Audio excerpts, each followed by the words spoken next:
Hi, I'm Naisha McCauley, and you're watching AccessTV.org. The only way to have power is to be politically engaged, which means you have to vote. In order to vote, you must be registered. The only way to have power is to be politically engaged, which means you have to vote. In order to vote, you must be registered. The only way to have power is to be politically engaged, which means you have to vote. In order to vote, you must be registered.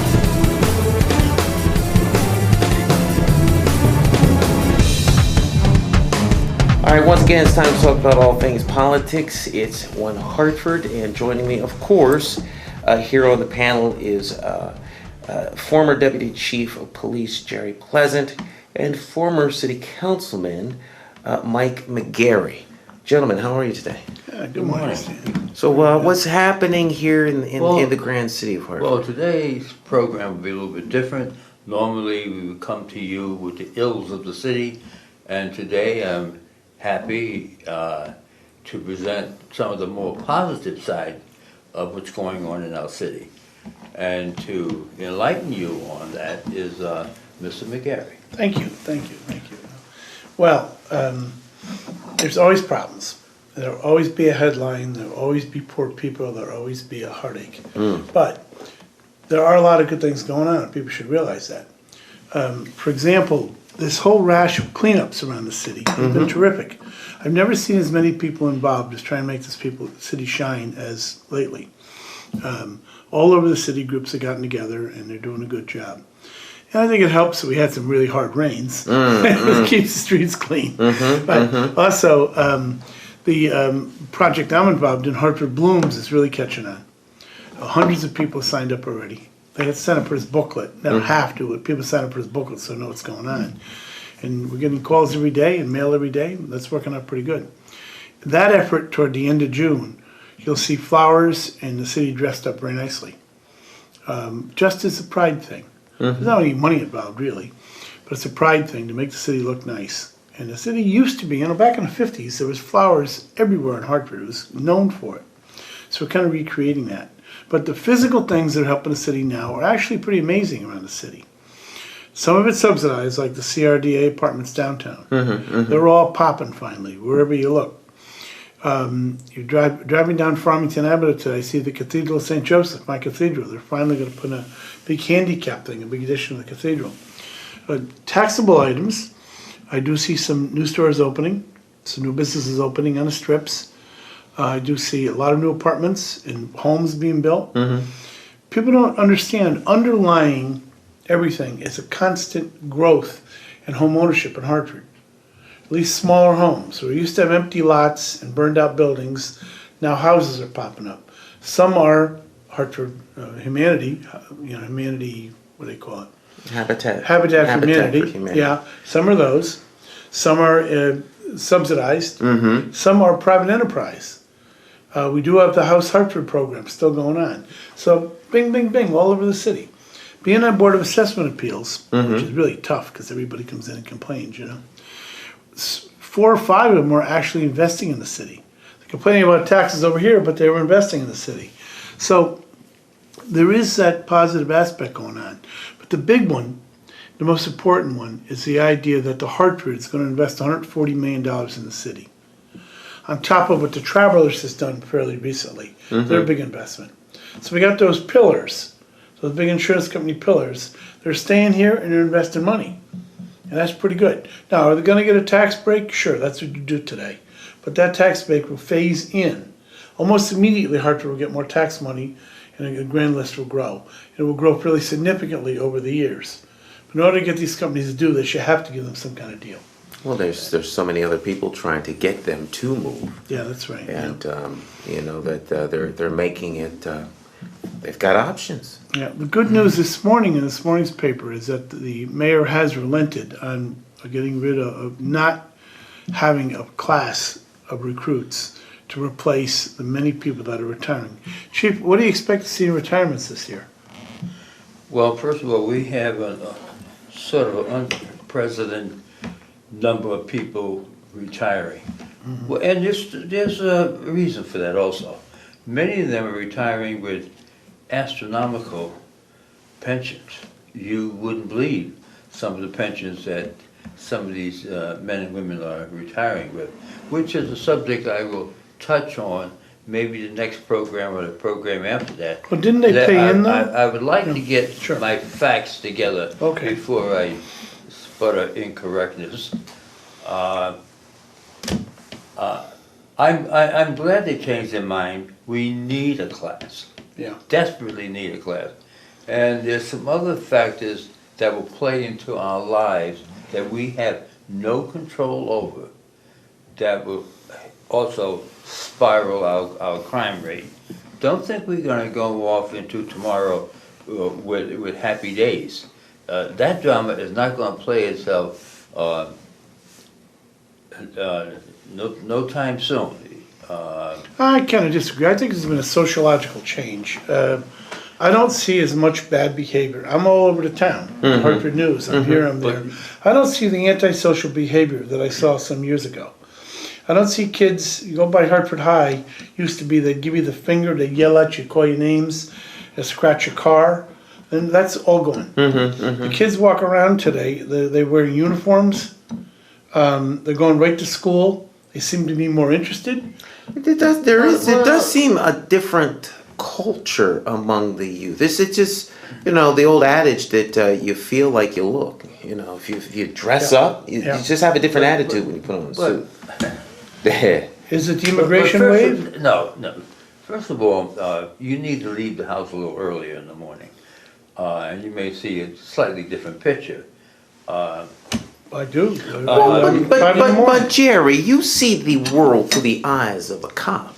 I mean, I see a lot of times you see crime through a victim, and I also see the world in the picture that people bring to me. Right, but I'm saying you have to be careful that your glasses aren't rose-colored, or for that matter, blue. I mean, because through the lens you look, you see everything. Yeah, there is crime. But to suggest that, crime wave is going to overtake Hartford and we're going to be inundated by crime and crime's going to spiral out of control is to suggest that somehow, you almost have to stay in your house. I don't think it's going to be like that. Let's walk around the town now. Downtown, you have the Business Improvement District. In order to get that, they had put on some extra cops downtown, and they have 6 public safety officers. I can't think of a safer place in the United States than downtown Hartford. Occasionally somebody breaks a window, occasionally somebody acts stupid, but generally our downtown area is very safe. Take Asylum Hill where I go to the garden every morning. I don't know where you see crime, but I used to see prostitutes and jerks coming around to pick them up. I don't see them anymore. I see school buses picking up well-dressed young men and young ladies to go off somewhere. They're rebuilding West Middle School, so a lot of them walk there to get the bus. I don't see the problems I said before. The litter used to be all over the place. Now, I hardly see that anymore, in that particular neighborhood. The West End of Hartford, it's a big deal when there is a crime in the West End of Hartford. Big deal when there is a crime. The South End, there's been a change in demographics down there. Now, the demographics come and they go. It used to be Little Italy, then it was heavily Spanish, now it's Bosnian, Macedonian, all these things, Albania and all that. They tend to take care of their own. I don't see the problems down there that used to be. I don't see the wild cars driving down the street. I see a few stupid drivers once in a while, but not like I used to see. I don't see the trash cans overflowing on Park Street the way it used to be because of the garbage cans that we helped get some years ago. Took a while to make that work. So don't you see the bright side anywhere, Gerry? What do you always have to see? Because somebody was a jerk, all society is wrecked? No, I'm a student of the philosophy that life dictates a cruel reality. Yeah. Either you wake up to it or it will swallow you. Well, I guess that's true if you're sitting in a sea full of sharks. However, if you're sitting in a swimming pool, that doesn't mean that the sharks are somehow going to get there.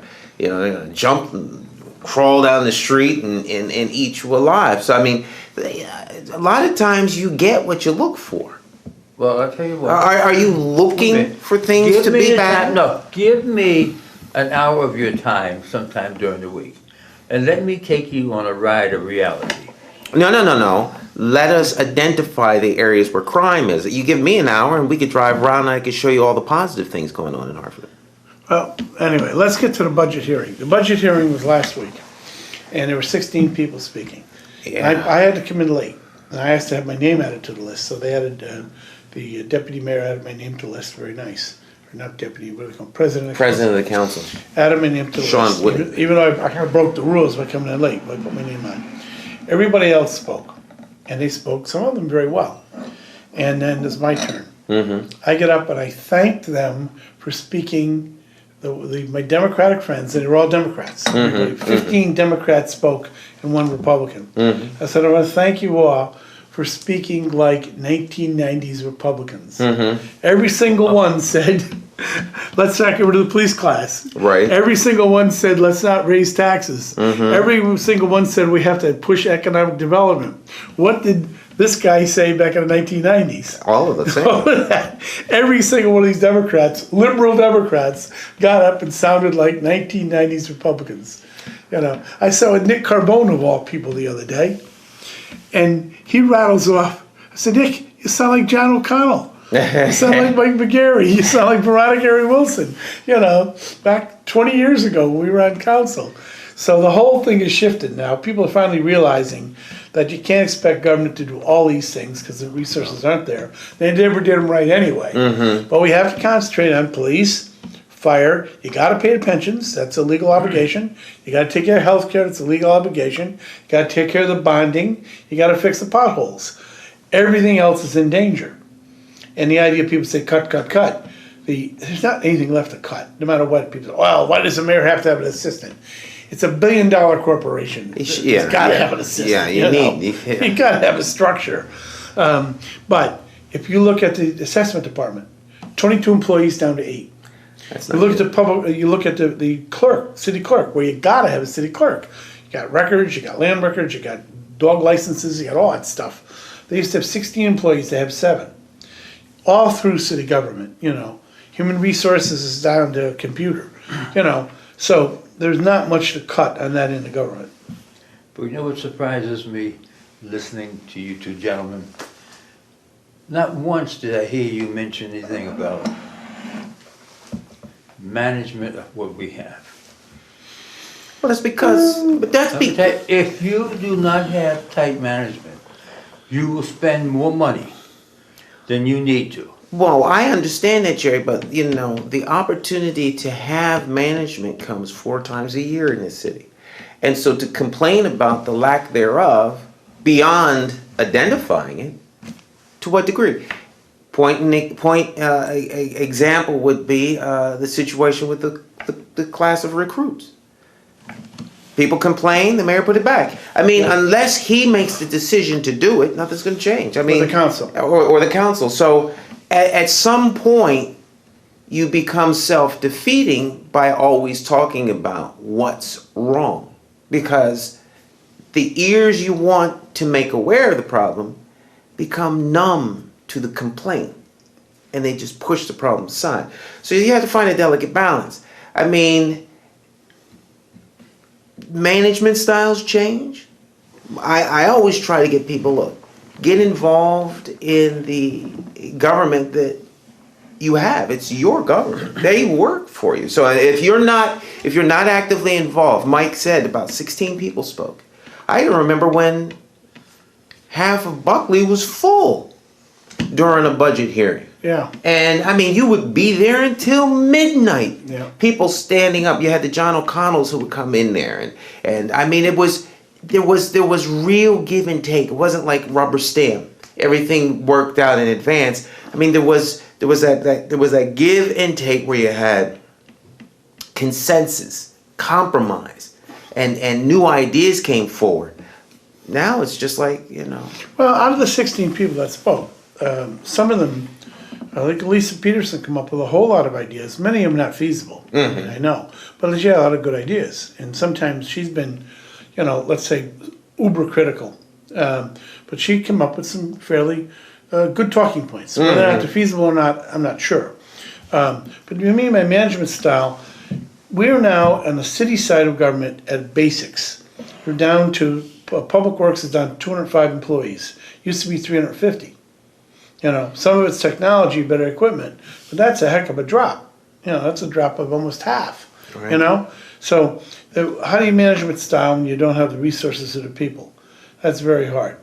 Now, you know a lot about the police. I'm sure you have all kinds of criticisms about they do this, they don't do that. But our crime is down. People generally feel safer. And again, the city looks a lot better. So I'm positive about it, Gerry. I seem to think that we're headed. We don't control a lot of things. We certainly could use a lot more enforcement. Of what? As far as the traffic is concerned, motor vehicle involvement throughout the city. I see them pulling cars over all the time. Now you have that plate thing. Okay, and what about noise?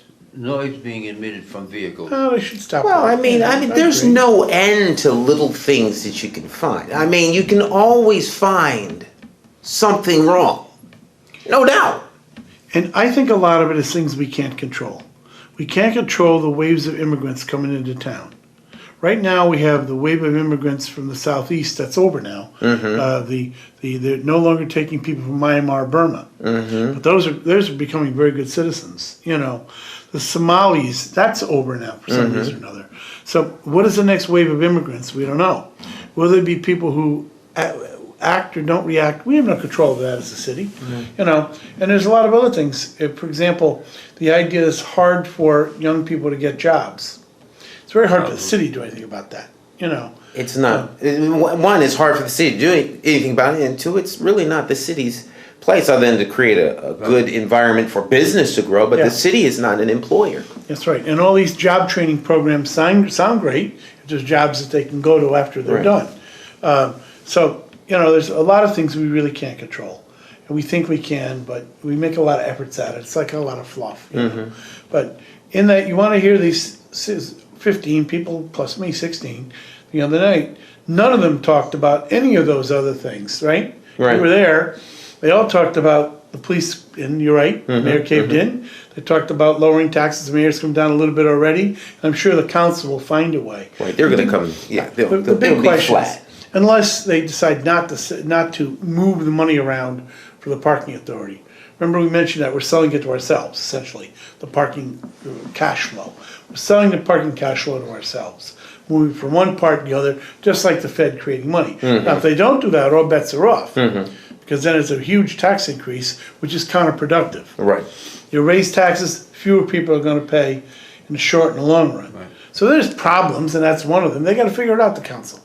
How they're gonna do it, I don't know, but they gotta figure it out. They've gotta come up with a budget, a balanced budget by the end of it all. Last year, as you know, none of those promises worked at all.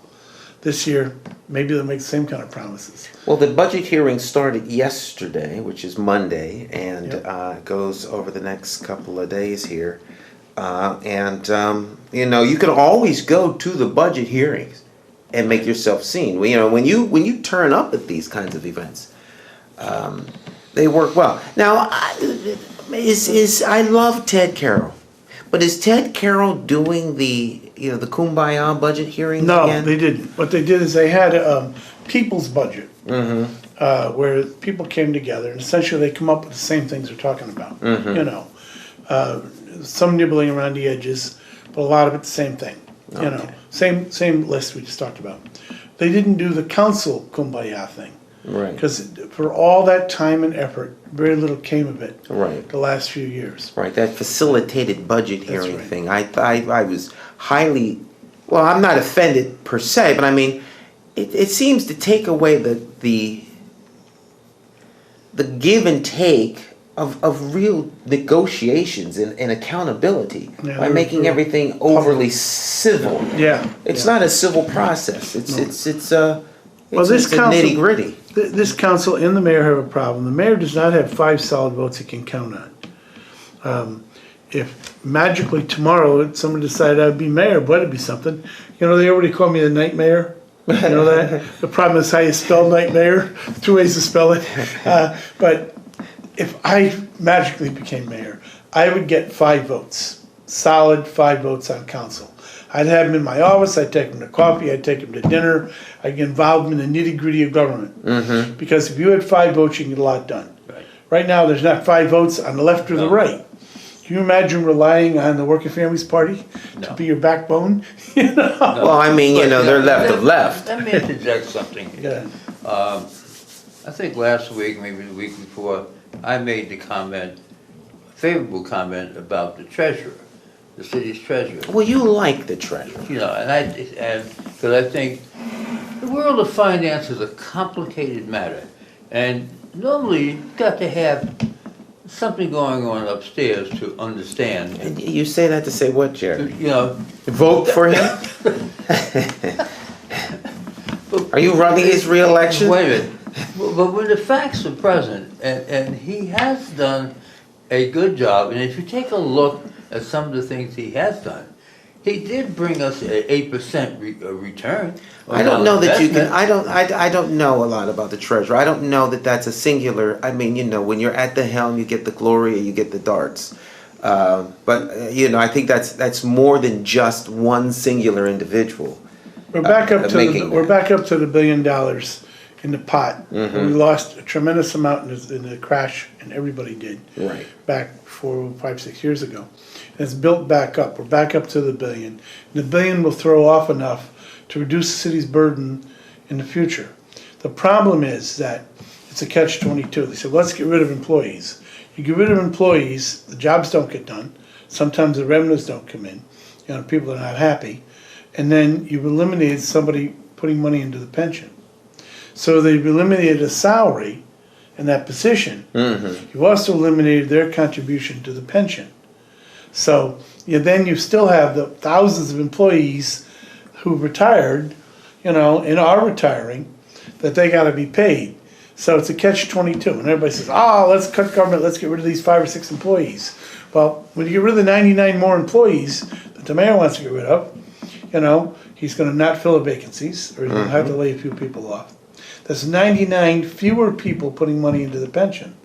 So even though you got the $1 billion sitting there throwing off the 8%, you don't have the people putting the money in you used to have. The Okay. problem is, we're back to our $1 billion, which has taken a long time to get back. Now, that throws off a nice percentage, and this treasurer has done a pretty good job there, hiring the right people to do it. He doesn't do it, he hires experts to do it. He hires the right experts, and then it works out pretty good.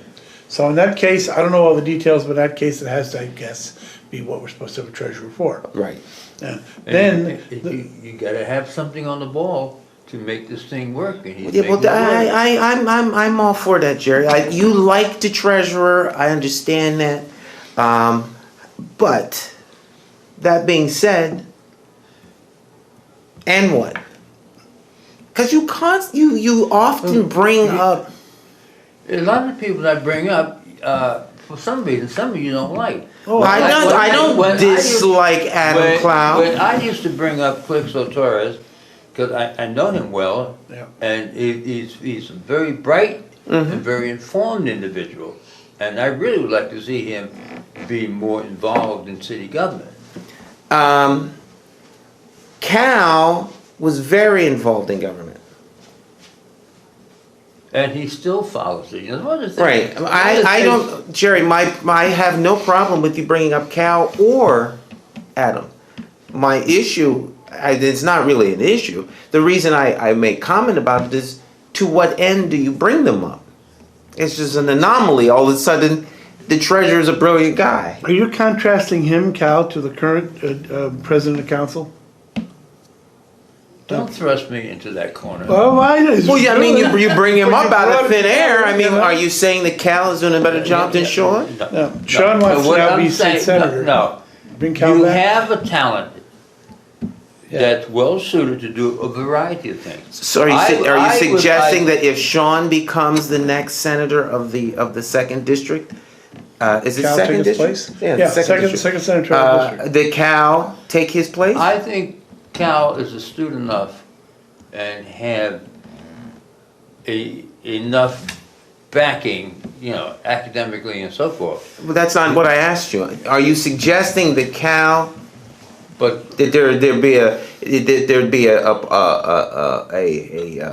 committee to solicit Cal to go back into service? that would be good thinking, That was- because it serves the interest of the city. In other words, he needs to get, the mayor or somebody needs to get 5 votes together. The council gets 5 votes to fill in that vacancy. It's a 5 or 6, I don't remember. I don't remember. Anyway, the problem is, if Cal, I think, is a very conservative Democrat. And I think Cal would be a great addition to council. and He's you got know full experience, well- conservative Democrat. And one thing you do know. I think he should be a Republican myself. Cal, join the Republican. Well, you know, I Party. think a lot of people in Hartford are actually Republicans, you know, but it's a one city, it's a Well, 15 one-party of them- town, so. 15 of them were the other night, you know? Now, you know full well that he's very qualified, very knowledgeable, I agree with all that. you know. And, you know, we don't just. He's gonna rely on Larry Wait a minute. Deutsch for the 5th We vote. just don't sit around and do nothing and bitch about the political structure. We also sit and talk about what can be done, who could step up to the plate. Yeah,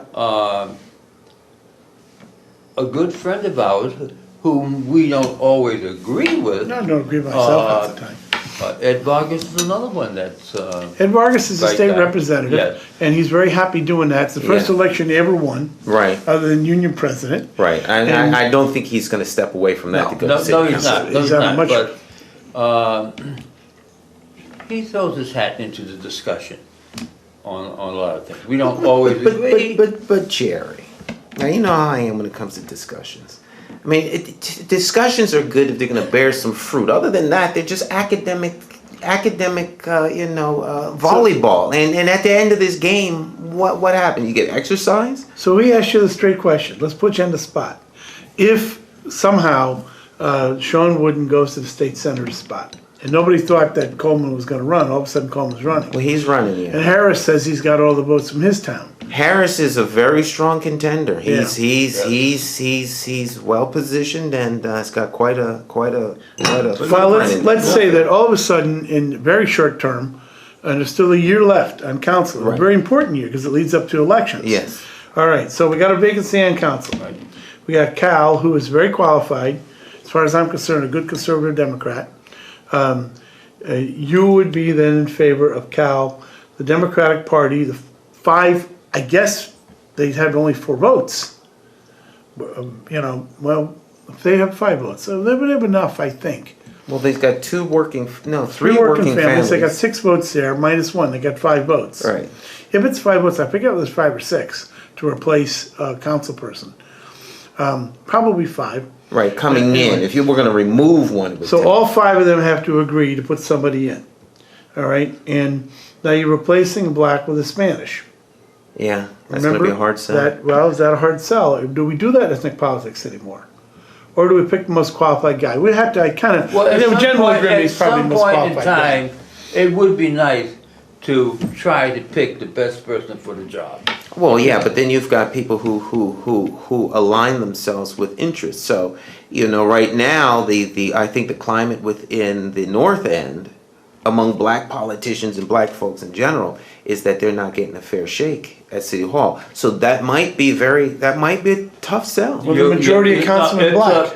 Right, but I mean, I'm saying, did you mention it? I hadn't thought of that until you mentioned it. Yeah. There's an undertone and rumblings as in terms of city employees. So that said, I didn't think of You're Cal right. as being. Yeah. Well, look at, know. we're all West Enders. Let's be honest. Hartford's government is a West End government. Oh, no doubt. They're all West Enders, you No know. doubt. Right. And, Kennedy, and they all live in nice houses. Yeah. They all are protected under the 30% cap. Yeah. Yeah. So it's maybe the North End is upset they don't have any real There's no representation. representation. No, but neither is the South End, Right. So it's Well, you got Larry. He's semi-south. Larry Deutsch. Deutsch. Yeah, well, but can you imagine if they have to rely on, could Cal ever possibly come back around if they could rely on the working families? Now, it's my view, let me give you, my view No. is the idea that we Republicans are so weak has been a real problem in the city of Hartford. And the reason is demographics. Yeah. All the older Republicans have died off. Mm-hmm. Young people come in, they won't register because of car tax. And that's a big part of it. or they're not involved, they're in the computer, they're gonna get another job in a year. You know, it's very hard to recruit people to be in the Republican Party and active Republican Party. Working Families has nobody in the party, but they have union money to elect the 3 people. The union money which we would never get as Republicans. Right. So I think one of the great tragedies has been the decline of the Republican Party in town, leading to 3 votes that are hard to control. Nobody controls. They don't control themselves. Right. You know, Right. and it leaves you with a very dysfunctional council. There have been other years of very functional councils, Democrat and Republican councils both. So I don't know how to change that, quite frankly. And I was town chairman, I just gave it up, and I'm still Republican State Central, which I'll keep. So who knows what next year brings. But if we had 3 solid business people, business-oriented people, that were conservative Republicans, there'd be a balance that way in council, which would do the city a lot of good. And then you got 6 Democrats, which a couple probably would be of that ilk. So you probably have a solid majority for lower taxes, enough police, Right. you know, basic functions, and reduce the size and scope of government. Didn't I hear that the other night? At the budget here. Budget hearing, I heard that from everybody. Now Nick Carbone talks that way. So, Not you know, Nick. well, you did. I sat next to him in the Legos the other day, you know. It's- Anyhow, so problem is, where are we going to go from here? Where do you think we're going from here, Jerry? In the next year or so? I don't think the road is clear. You don't think that, well, where do you, No, that's a good statement. You're probably correct. all right. I mean, it'll all be a shakeup if Wooden leaves, then the game's over. Your game going out of council is over now. Because Wooden got elected with the 3 working families, 1 Democrat and him, Right. you know. And then he doesn't bend over to the working families all the time, but he has to bring them into the equation, you know. He goes, the gal that brought you to the dance, you better dance with her. At least once. No, at least once. So the game has changed quite a bit. If Sean, and he's serious about it. I talked to him at the budget hearing. I call him, I tease him all the time, call him the congressman. Somebody's in waiting for John Larson. I believe Sean's being groomed, Yes, room for that. but it's a hard grooming process because there seems to be some missteps along the way. Yeah, Well, he hasn't yeah, really been. People don't equate council with him. Right. You know, as Cal Torres, they might have. Some of the others, LaFontaine, you might have. Well, he hasn't been there long enough. Yeah, well, he's He's 3 only been years, is a there. long time. Yeah, but I mean, there's nothing significant has happened during that time. Then you can put a star on it. Right. And so, he's been overshadowed by the mayor. Yeah. And he doesn't, he didn't come out of a strong council. Cal did. Yeah. So there's a different process here where the council is maturing.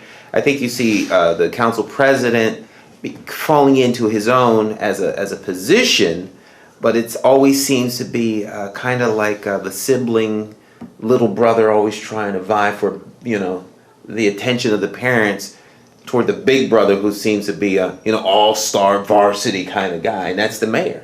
And it's very, very difficult to upstage the mayor. Yeah. Because the way the charter is written, and he's the chief elected official. Well, Sean is not a dumb guy. Oh, no. And, No one said he was he's, dumb. No, big time lawyer. And if you have the opportunity to sit down with him, I'm quite sure maybe both of you have, you find that he has a lot to offer. But I think in this game, getting the opportunity to play your role on stage may not be that easy. No, but president of council is different because you really can't get into the debate. You're not there to be in the debate. You're Right. there to control what goes on with the other guys. So there's some disadvantages to being president of the council. Right. And let's face it, he doesn't have 5 votes, same as the mayor doesn't have 5 votes. The idea that I thought Sandy Key Borges, maybe against the tide here, did a pretty good job. She knew the city pretty well, she had good people working for her, and since they forced her out, we've had Al was great, but he was only temporary and knew it. Now you brought in this new fellow, who I saw for the first time last night, and he's new, he's from out of town, and what a job to take. You don't He's even got to know. get the lay of the land. Yeah, get the lay of the There's a land. lot of landmines And in you don't Hartford. even know if you're gonna have the job next year. Right. Right? Because if someone else gets elected mayor, obviously they're gonna bring in their Goomba. Yeah, Why yeah, not? yeah. You know, that's what the politics is Yeah. all about. Right. So, we'll see. But it's very difficult. So the mayor not having the votes to have his own person in there, and then really nobody carries in their person. That's why we're still in a state of limbo. And you're right, the game is not played out. This next year is gonna be very interesting as who lines up after the gubernatorial election, who starts lining up for 2015. And not to put either of you on the spot, but let me just ask a fleeting question here. Yeah. Stan, let's start with you. You're a charismatic fellow, you're well liked in the community. You ran for mayor and other things. What are your plans? Do you have any? Well, my plans are simply this, Jerry. We're out of time. Oh, how convenient. We're all done. We're out of time, so we'll have to talk about that next week. Ciao. See you. Good way to get out of it. Well, what we need. The only way to have power is to be politically